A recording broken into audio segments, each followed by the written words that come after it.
তাহলে কি চাকরি চুরি হয়নি? এই চাকরিচোর পার্থ সুবীরেশ, তারপরে আজকে কল্যাণবাবু, যিনি কল্যাণময় গঙ্গোপাধ্যায়, তিনি ছাড়া পেলেন, জামিন পেলেন। নিশ্চয়ই জামিন পাওয়ার অধিকার আছে। তাহলে কি চাকরি চুরি হয়নি? তাহলে আমাদের আবার কেন পরীক্ষায় বসালো?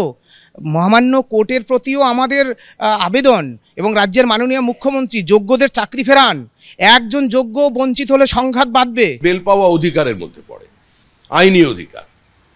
বেল পাওয়ার অর্থ অভিযোগ মুক্ত হয়ে যাওয়া নয়।